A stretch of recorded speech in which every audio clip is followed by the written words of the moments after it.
¿Cómo están? Bienvenidos a un nuevo encuentro del agropecuario aquí por el Provincial Radio y por provincial.com.ar. Encuentro que hacemos de manera semanal, que recorremos el país. Hoy nos vamos a sincronizar en la provincia de Buenos Aires, pero que permanentemente llegamos a distintos puntos para ver cómo están trabajando y cómo es la situación de los distintos productores agropecuarios, ganaderos, en fin, aquellos que trabajan nuestra tierra o nuestros animales y desarrollan su labor. Nos vamos a ir al contacto con Martín Vivanco. Él está en San Antonio de Areco y desde allí nos está recibiendo. Martín, ¿cómo va? Un gusto saludarlo. ¿Cómo está? ¿Qué tal? ¿Qué tal? Buenas tardes, ¿cómo están? Muy bien, gracias. Bueno, Martín, básicamente a nosotros siempre nos gusta que el entrevistado se presente, ¿no? Como quiera, de la manera que quiera y nos cuente un poquito antes de hablar puntualmente de los temas que vamos a desarrollar. ¿Quién es Martín Vivanco? A ver, yo soy básicamente un tipo de campo. Nací en el campo, me crié en el campo, de toda la vida estaba ligado a la actividad agropecuaria, mis padres también, eh, mi familia también, toda. Y bueno, se me ha pasado la vida y dándome cuenta ahora que llevo 50 años en la actividad gremial, ¿no? Eh, yo ingresé muy chico porque la asociación de productores se hizo en mi casa, entonces me quedé atrapado ahí de ese espíritu que había en esos días, en esa gente. Y a los 17 años me hice socio de la entidad esta, que es una sociedad rural, básicamente. En el año 74, 75, ¿Cómo cuando se se fundaron llama? estas, no, Asociación de Productores, ¿cómo es? claro, porque en el año 74 no le otorgaban personalidad jurídica a las que se llamaran sociedades rurales, entonces se Mm, llamaron asociaciones de productores. claro. Y bueno, he hecho agricultura, cosa que afortunadamente dejé de hacer y me apareció, mi espíritu es más ganadero que agricultor y por suerte ahora estoy nada más que dedicado a la ganadería. Mm. Tengo una Bueno, cabañita chiquitita del 74 para acá habrá visto varias cosas, ¿no? Desde el campo. y sí, la verdad que sí, la verdad que sí, pero siempre con el mismo denominador común, ¿no?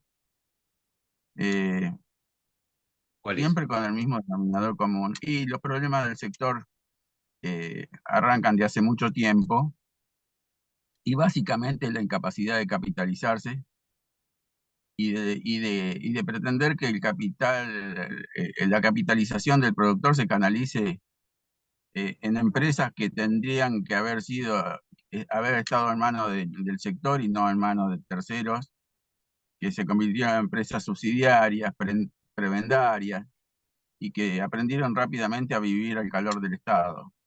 Ujú. Bueno, la transferencia de recursos del sector agropecuario ha sido muy negativa para todo el interior, no solo para los productores, sino para el desarrollo del interior. Ujú. Cuéntele a la gente, porque nosotros tenemos una particularidad al ser un programa amplio, no solamente son especialistas los que nos están viendo. ¿Qué es esto de la transferencia? Que, digamos, quizás alguien se está sumando ahora a la conversación e interpreta que también el Estado ha subsidiado al campo, ¿no? Uno por ahí entiende que el subsidio es para Claro. empresas y demás. ¿Cómo es eso? ¿Cómo fue eso? ¿Cómo es eso? Bueno, yo voy a dar un número que este es exactamente verídico, y yo saqué la cuenta, por ejemplo, en mi capacidad productiva, que yo era un productor medio, medio a chico, ¿no? Sembraba 500 hectáreas más o menos entre maíz y soja. Y yo saqué la cuenta con mi producción real, ¿no? ¿Cuánto produje yo en el año 2003, hasta el 2016? A eso le hice la cuenta al 15 de mayo de cada año, cuánto valía a nivel internacional el producto y cuánto tenía de retenciones cada producto. Entonces, todos los años hice la cuenta cuánto era mi contribución en retenciones, nada más que retenciones.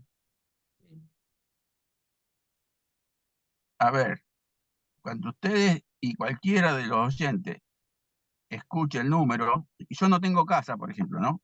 Yo he preferido tener todo, porque yo era un productor chico, he preferido tener todo mi capital dando vuelta, evolucionando y no, por ejemplo, comprarme una casa para tener la mitad de mi capacidad de recursos muerta en una casa. Prefería alquilar.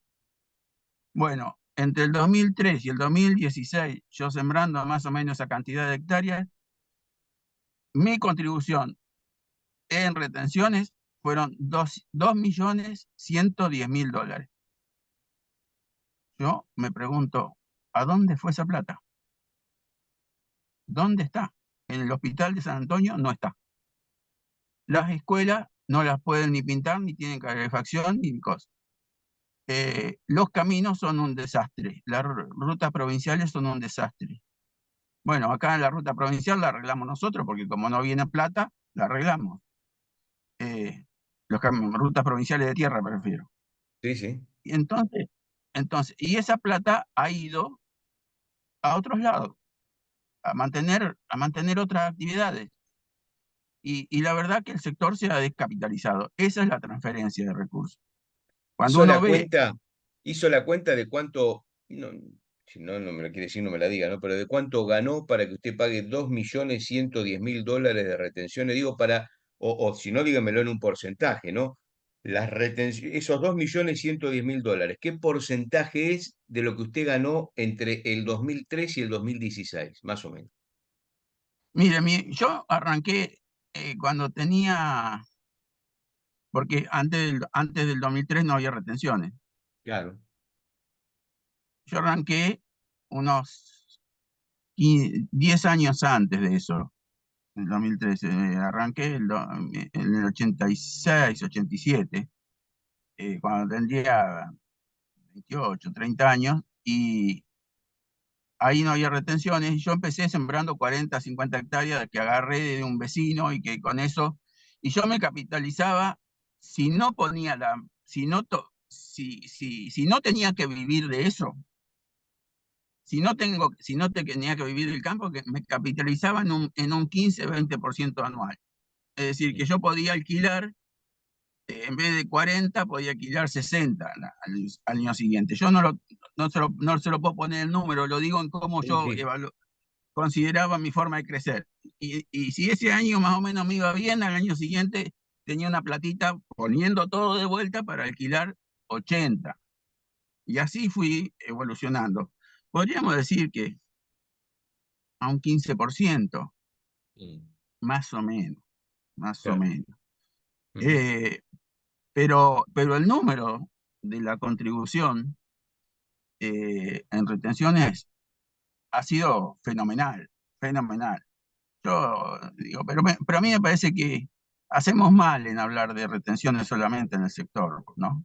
Me parece Hay que otros temas. eh, es una parte de la temática del sector.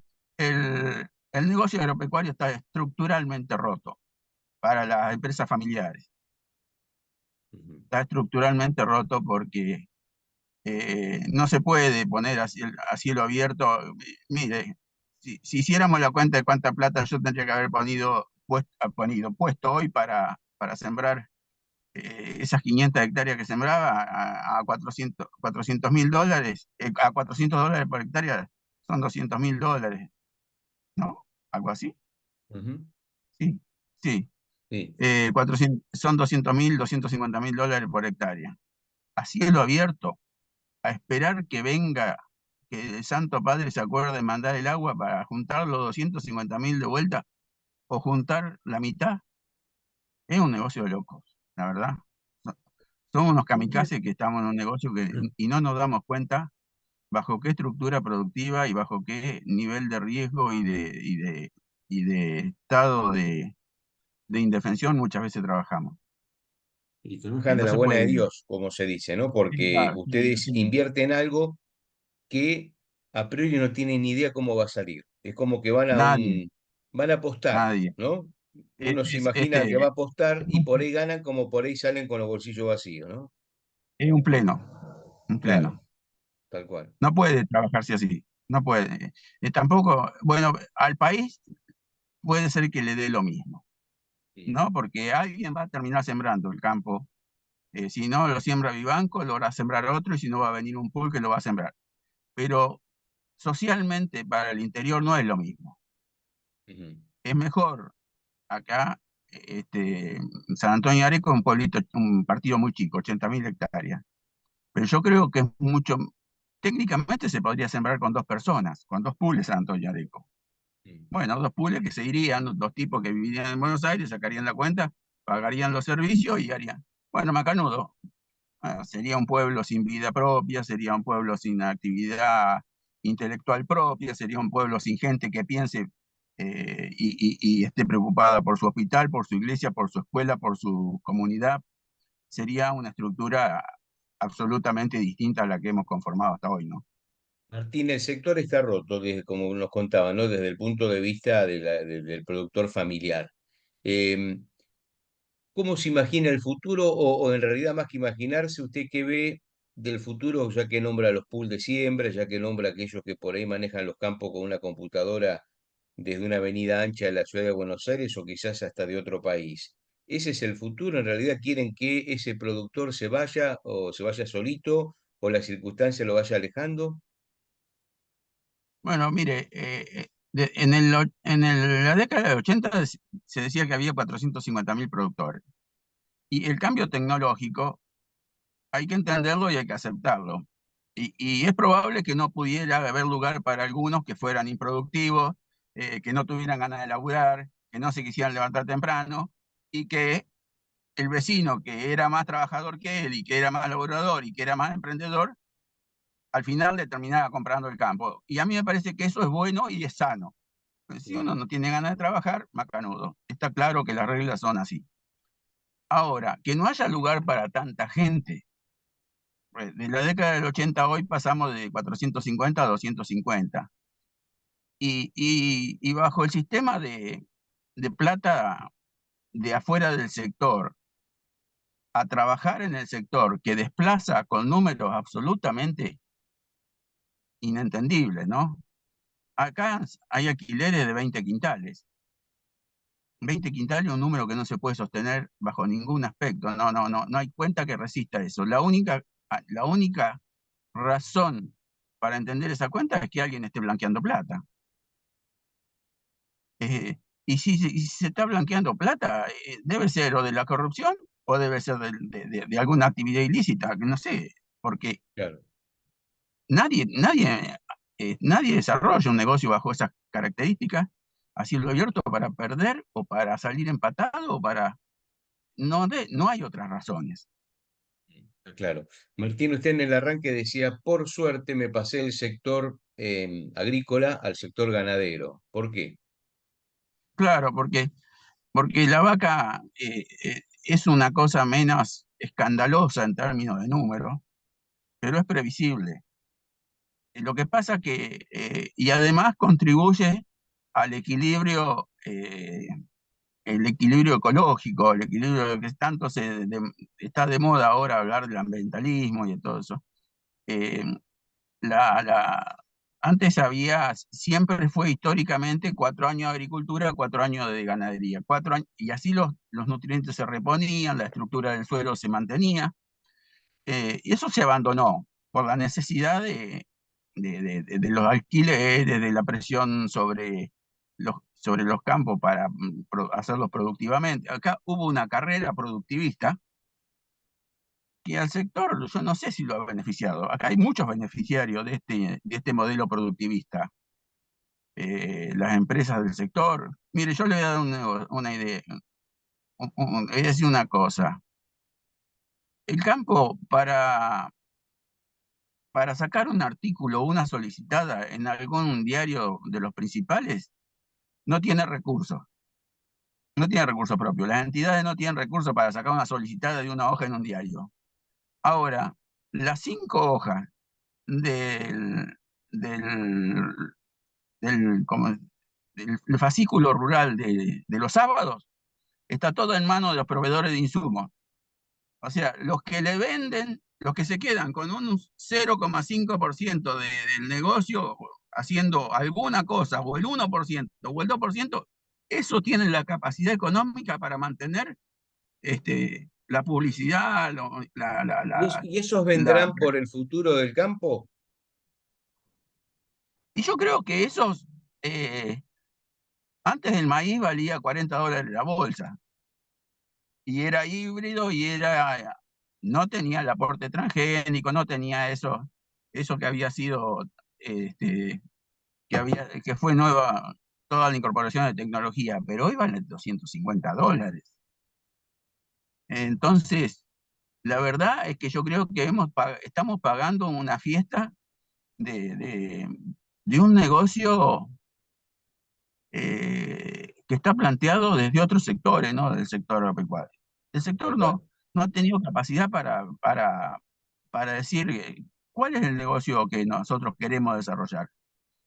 Martín, a partir de tantos años de trabajo en esto, la pregunta puntual es, ¿desde cuándo el campo, digamos, empieza a caer, por llamarlo de alguna manera? Uno por ahí focaliza en el tema retenciones, en aquel conflicto con el gobierno kirchnerista, los cortes de ruta, en fin, el no positivo de Cobos, uno por ahí como que apunta ahí.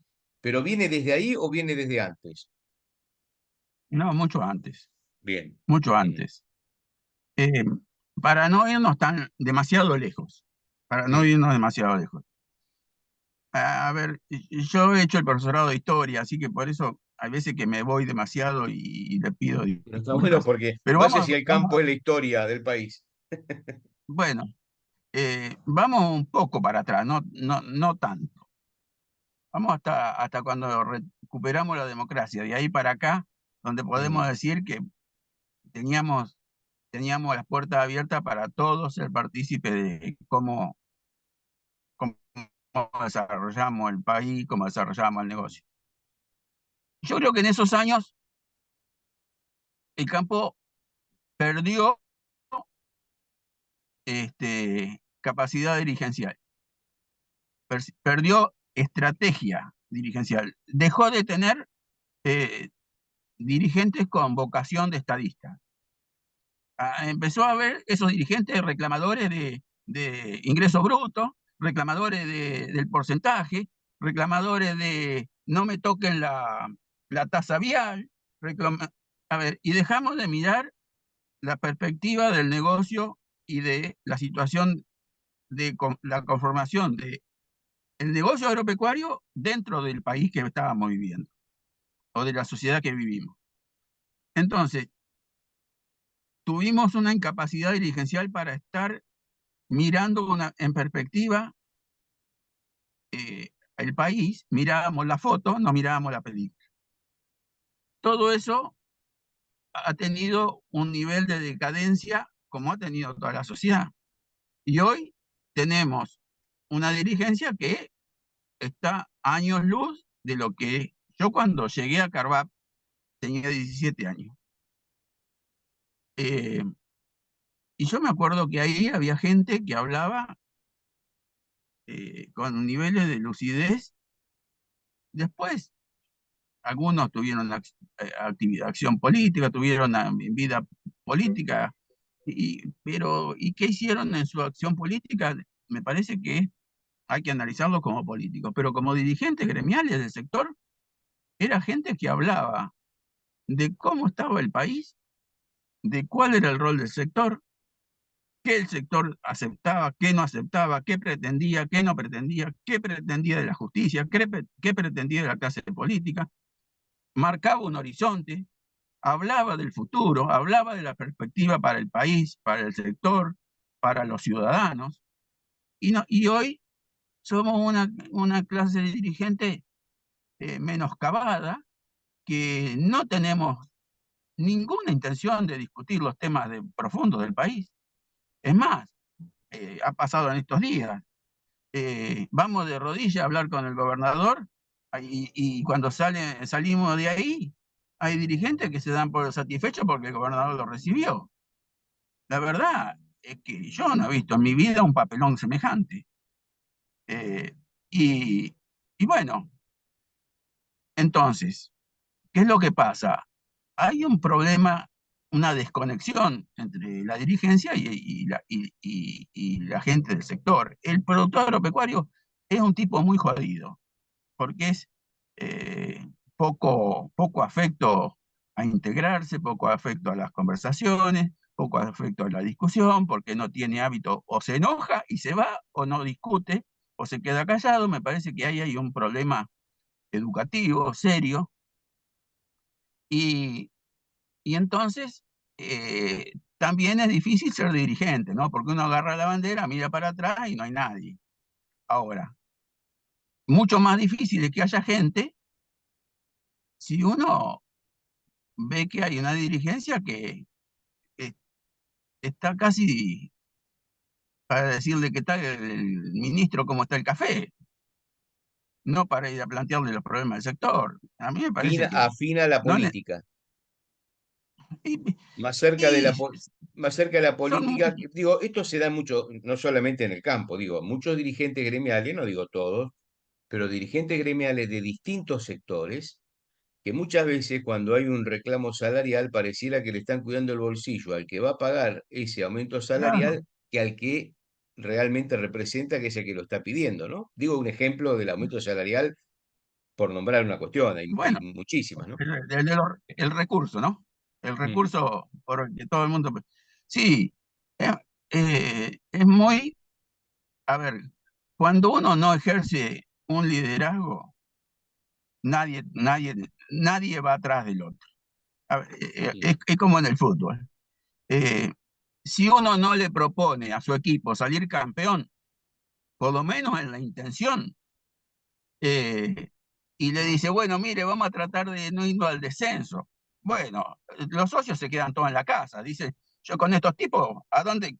¿Qué vamos a ir a llenar la cancha? Si van para atrás. Y eso es lo que no ha pasado como sector. Hay unos tipos que van para atrás. ujú, Pero, a ver, pero no elípticamente van para atrás. Van para atrás porque prefieren acordar con la clase política y no, este, y no ejercer el rol de liderazgo serio, responsable, que le va a hacer pasar un mal momento con la clase política, sin duda, pero que le va a hacer quedar muy bien con su gente. Acá está pata para arriba eso. Prefieren andar muy bien con el político, levantar el teléfono y ¿qué tal? ¿Cómo está, Juan? Hola, ¿cuánto pasás por acá? Este, llegan a la exposición y le dice, ministro, pase, siéntese. Bueno, y después cuando están con el vidrio levantado, no, porque estos son unos sinvergüenza, delincuentes, han enterrado el país, ya está corrupción. Ah, cuando llega el momento, no le dicen ni una sola palabra. sí, Entonces, y la arman, complicidad de que después el sector esté como esté, ¿no? claro, Porque por si no, supuesto, no hay y, un freno a tiempo, y pasan además estas cuestiones. que la gente nos mira, Claro. además que la gente nos mira. Y dice, estos tipos patalean solamente por el bolsillo de ellos. Y yo la verdad que creo que en el país que vivimos nosotros, estamos jodidos los que pagamos y los que contribuimos de gusto para que esta plata se la roben, la malversen. Pero lo mismo le pasa al señor que se levanta a las 5 de la mañana y toma 3 colectivos para llegar a Claro. Buenos Aires a Sí, trabajar. sí, A sí, ese, sí, sí. yo la verdad que estoy asqueado de haber sepultado mis 40 años de útiles de vida en este país fracasado. Pero Claro. estoy asqueado por mí y por el futuro de mi hijo y por toda la gente de mi generación, mis compañeros de colegio, de colegio primario, secundario. Cuando nos juntamos, dice, nos pasa lo mismo. Claro, está claro. Martín, la última, siempre nos gusta hacer que el invitado haga una reflexión final, por así algún tema que ha quedado que no lo analizamos, lo escuchamos, por supuesto, con mucha atención. Bueno, miren, yo pertenezco a 9 o 10 sociedades rurales del norte de la provincia de Buenos Aires, que hace mucho tiempo tenemos una voz muy crítica respecto de la vida gremial, de nuestra representación sectorial, de nuestra clase política, y nosotros creemos que no solo en la vida política no se puede construir una sociedad, ¿cómo le puedo decir? Ni siquiera feliz pedimos, ni siquiera feliz, por lo menos con ganas de vivir en esa sociedad. Cuando nadie es feliz en una sociedad desgraciada. Entonces, nosotros no podemos hablar del sector sola, y del sector, y del sector, y del sector. Hace mucho tiempo que nosotros hemos dejado de hablar del sector para ver y hablar de qué. A ver, a ver, ¿está bien que vaya este señor doctor Lijo a la Corte Suprema si es que está tan cuestionado? Me parece que no está tan bueno. Y tenemos derecho a decirlo. A ver, ¿somos la reserva moral el sector agropecuario es la reserva moral? No, de ninguna manera. Pero tenemos un deber moral de señalar que eso no nos da satisfacción y que posiblemente ponga en riesgo la satisfacción de la independencia de la justicia para los ciudadanos del país. ¿Para los del campo? No, no, para todos, para todos. Y también entonces lo que esperamos, a ver, nosotros, el sector, por lo menos nuestras rurales y una parte del sector, creía que el rumbo del gobierno anterior estaba totalmente equivocado. Nosotros creíamos que había que ir para La Plata, para Mar del Plata, y ya estábamos llegando a Resistencia Chaco. Es decir, en cualquier momento desbarrancábamos. Ahora creemos que si hay que ir para Mar del Plata, vamos ahí recién por la rotonda de Alpargata. El rumbo es más o menos para el que nosotros creemos, pero hay que tratar de no bajarse por las colectoras para quedar enredado en algún piquete. Me parece que no solamente pedimos que el gobierno enderece la satisfacción económica, la satisfacción de las necesidades de un país próspero, sino que también nos dé las satisfacciones de un país virtuoso en cuanto a lo ético, a lo moral, a una justicia que defienda los derechos de los ciudadanos y, y que esa justicia, en virtud de que sea proba, eh, nos dé garantía de que tenemos esperanza en el futuro. Ah, más que claro, Martín. Y ahí en el cierre de la charla, usted lo que hace referencia es algo que acaba de decir. No solamente la gente del campo habla del sector, sino que se involucra en otros temas. La justicia no es solo de los abogados, la justicia es de todos. Somos todos los que debemos Por supuesto. recibir la justicia como corresponde, justa, ni más ni menos, aunque las palabras sean similares. Martín, yo le agradezco estos minutos, ha sido muy generoso, le mando un abrazo a usted, a toda la gente de San Antonio de Areco, bueno, y nos reencontraremos seguramente en otra ocasión. Muchas gracias por recibirnos, ¿eh? Gracias a ustedes por la oportunidad de conversar. Por favor, Un un gusto. abrazo grande. Martín Vivanco, aquí en el Agropecuario.